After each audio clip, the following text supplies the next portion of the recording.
over again. Yeah. Um, Unfortunately, those weren't storms. They didn't kill everything. nope.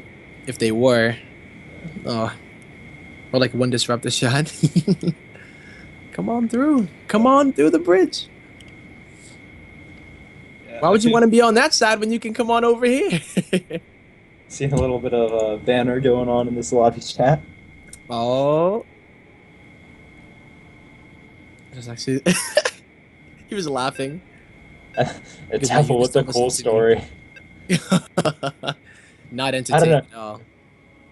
With the smiley face, it's hard to tell.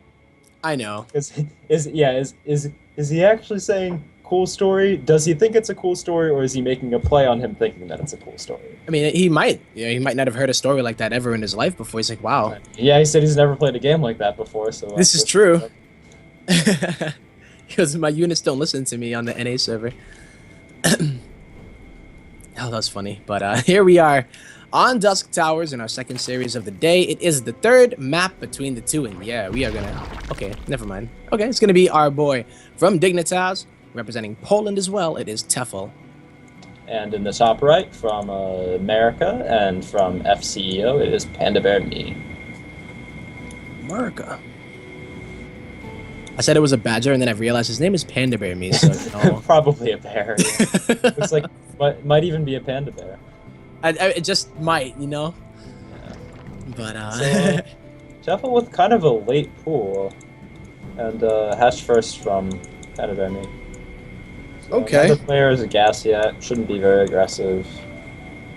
I have to see if Tefl busts out something like he did last time on Dusk Towers with the very late. I mean, not Tefl, Panda Bear Me, with the very late speedling all in. Yeah, it could happen. You get kind of comfortable on this map. I wonder like, also. Though he did do that off a 12 pool, so it's like that his opponent knew that was a gasless opener, so you're much less likely to expect the big flood in. Yeah, it's kind of funny when you see a player play the same matchup on the same map, but then kind of like switch it up completely. Yeah, like if I ever have to play like a series or two series where I include playing the same map against like the same race, I get super paranoid that like oh it's just gonna blind counter whatever I did, and I end up changing up what I'm doing. Yep, I know that feeling, man. I guess it's pretty good when you're able to mix it up though too, because they are. It's excuse me. It's not like they're playing like on ladder or something where it's like, okay, we meet again on ladder, and that's another you got your psychological. one ladder build per matchup, and you're just gonna it's gonna grind This out is that like again. a tournament. Yeah, I don't think we've seen Panda Bear do the same aside from the 12 pools. He hasn't done the same build twice yet. I don't think he's done like a few hatch first, of course, but that's. But like he would switch it up, the follow up. Yeah, he like at first I thought he was just gonna go for the mutas every game, but I think same here. That wasn't working. He decided to go for other stuff. Is what won him the other games, right? So maybe I feel like he's probably more comfortable in that style. Then he's like, oh wait, this isn't working, and then he tried something totally new, and it ended up being fine. So. Well, that's good then. Very fast. He's looking pretty good when he goes for it. His Ling Bane control seems pretty on point. His Ling counterattacks are great. Oh yeah. He's constantly forcing them. But once again, cooling up that gas. Is he going to go for a big Ling Bane attack? He's got the Ro4 down. No Baneling Nest. No Zergling speed. Oh. Oh yeah, the Ro4 up. Okay. The thing is, like, if this was a big all-in, you'd expect him to get Zergling speed just so we can flood lengths across it, because without Roach speed, it takes forever to get him across. So it looks like it's probably just going to be some sort of maybe like a Roach Ravager pressure to kill the third, or maybe just pure Roach. That's what I would assume. Just Dusk Towers is very hard. Let's do the Baneling Nest here from Temple. From Tefl. Temple. I got both the names mixed up there. It's like Fusion Dance. We're both Zerg though, you know. So it is going to be a lair. Okay. I'm very confused once again. Like, I feel like Panda Bear Me might be like trying to mind game a little bit too hard, because I don't think Tefl scouted anything. So. And he has two of his queens on the. Well, maybe probably indecision, honestly, because with the Roach Roar that fast, you'd expect that it'd have to be a Roach Ravager, but then I guess he decided he wants a lair instead. But he knows that the third is already done. Exactly, like it's it's completely done already, and it's like maybe he just feels that Tefl's going to attack into him anyway, so he's just going to max base. But Tefl's actually going for a lair this time. And Joseph was on Ro4, so Tefl getting his first lair of the series, I believe. This could be a Nidus play with 4 gas. Or it could be the Spire thing again, but like it's is the okay, he Spire does drop it once again. It's so strange. Maybe Like it works out. That was pretty late lair, especially like I feel like he could have gotten the 3rd base and gotten a lair at the same time. It's just that fast Roach one. Maybe he was afraid of some early all-in. Well, can't really fault him for being scared of some kind of early all-in. Yeah. So but it is, like, yeah. Is even worker count. The Tefl's mining from that 3rd, so his income should start. Yeah, it's about 200 minerals higher right now. So he's making 200 less gas. It's just the gas count, so yeah. The fact that he would be able to get those mutas should be pretty nice for him, but is it going to be in time? This is actually a nice time, I would say, for the Spire to be hitting. Yeah, it's because Tefl, he did get a lair, but it wasn't a super fast one, so he's not going to be able to hit that crazy speed roach timing that we saw Nabshard go for. And this is going to come down to, I think, whether he's watched the past 2 games. So we see a few roaches out here. I wouldn't mind Panda Bear me having all 4 at the front, so then you think there's like even more somewhere else. Yeah, but, something's fishy, right? It's like Abyss supply block, and he's just starting an Overlord now, so he can't. He could have started 6 more mutas, but he might even think that it's the Nidus play though. Like, look at the positioning of the roaches of Tefl. Yeah, he's just getting full vision of his base. He hasn't gotten an Overseer yet though, so he can't actually see that Spire. And no spores on the way. So, obviously, Panda Bear Me might be assuming his opponent's playing safe, so he's probably not gonna just like bomb rush the mineral line. He's probably gonna pick off the Overlords here, just for like the moderate advantage. He's getting spines back at home, just so no big roach attack. Kind of. Yeah, you don't want to die to this attack. Yeah. This random drone from Tefl.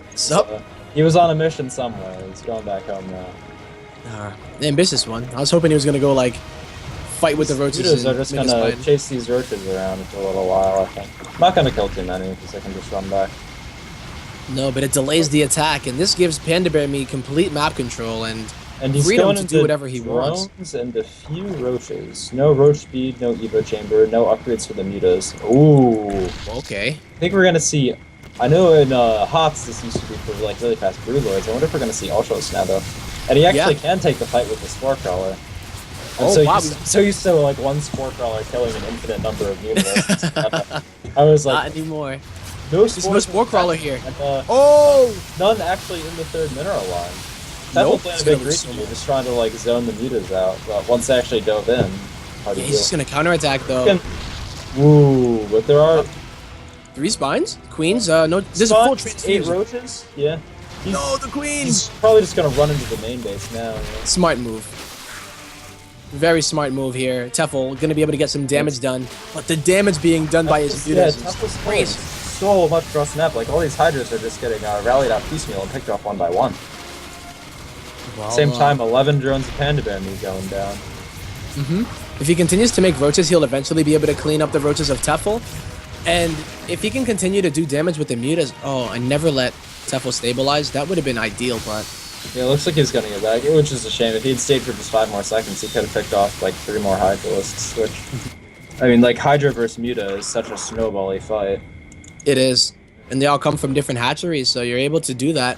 So Panda Bear Me still hasn't sort of committed to attack yet. He's got a bit of everything. He's got the infestation pit. Got the double evos, got the infestation pit, got the Spire, got the Ro4, but he hasn't gotten a single upgrade yet. Not at all, right? Not even circle speed, just a lair. Okay, so the mutas though. 1-1 melee. Ooh, did he lose something there? He lost a few. He's got a minor supply lead, but it was a bit higher earlier. He's got that 4th done though. You might be right here, by the way, Raze. He's going up to Hive. Yeah, with the melee upgrades, that looks like this should be fast ultras, but I mean, I feel like they could have been so much faster. Yep, you need to do it super fast. The 2 spores in the natural, I really don't like the positioning on those. You know what they say, if one of your spores is bad, then all of your spores are bad. Yeah. It's like a half-rotten apple, still a rotten apple. Yep. So, well, the 4th base being up here for Panda Bear Me does allow him to take those gases eventually, but 1-1 should finish before Zergling speed, I think. Oh man. What No, a no, game. Zergling's speed's gonna finish a little bit before. I was gonna say, what a world we live in.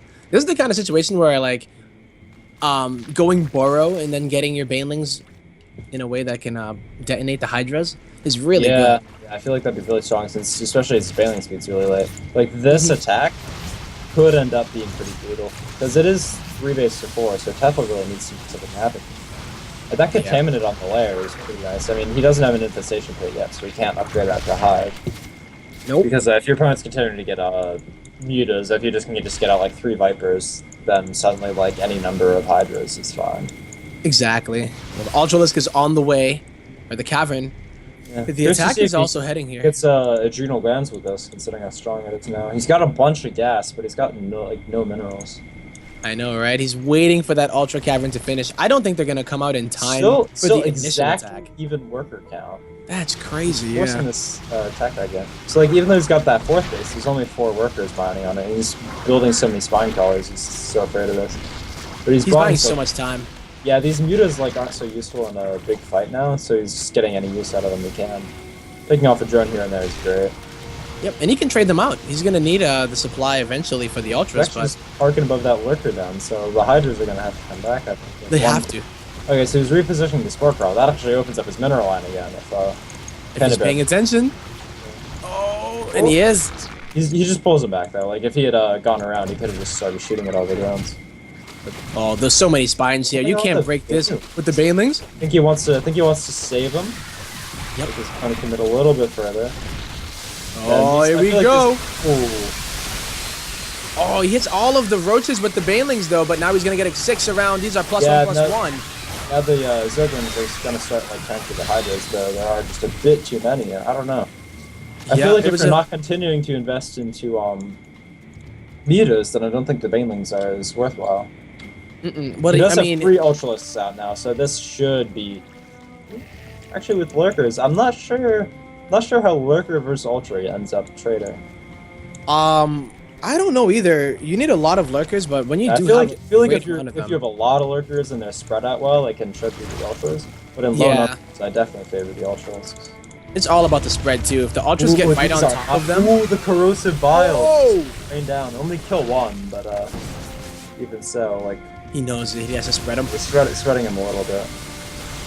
Well, here we're gonna find it out now. Can these Ultras take it down? Worried he might kill his own Overseer there with the corrosive biles, but Oh man, the Ultras are deciding if they want to go in here. He's down in supply at the moment, and the Lurkers have a decent spread. yeah, There's a ton more Ultras coming, yo. I think he really wanted to crush that first army. Because if he had gotten the Banelings to hit the Hydras, would have just rolled through it, and then there wouldn't have been any Lurkers here either. If he was able to get the connections on the Hydras with the Banes, like if he had them on the left side, oh, that would have been sick. Ultralists are just gonna get tighted for days. Yep. Even hitting it with the corrosive bile there. Yeah, work out. He just doesn't have enough to go home. Damn. It's a cool idea, but I don't think did he have chitinous plating there? I'm not sure he ever. He got it, and I think he actually engaged a second before it finished. Yeah. So like the initial attack didn't have chitinous plating, and then like it kicked in maybe about 2 seconds into the attack. Yeah, chitinous plating is really good against Hydralisks, but not so much against roaches or lurkers because they do higher damage per hit. So it impacts us, but yeah. I think the big fight with the Banelings is where it all went wrong. But yeah, because he fought sort of away on the. Oh, it just happened on the stream. So if he had his Banelings, his Banelings on the left side, they would have been able to wrap around and hit the Hydras, but the right side had roaches. And if he had just a few more, if he had just like 15 more Zerglings there, I think he can kill all the Hydras and win that fight. Yeah. Or if Adrenal Gland was finished too. Yeah. Nice. Oh, well, let us go into... Oh, man, I totally missed that. Jumping into game number 4. Prion Terraces, baby. So Tefl is at match point right now. He only has to win 1 more, whereas Pendrami has to win 2. Yep. So we've seen him win 3 games in a row, so I guess anything. Now we have. He could do it, I believe. But, yeah, I mean, I wonder, does he do that same kind of style? or does he kind of tailor his style over to how Tefl has been playing? I wonder if Tefl is actually trying to play Terran here. I mean, just switches it. Wondered if he was trying to pull something crazy. I thought it was. It's not Scarlet, no. Scarlet was doing that in this tournament I was casting like a week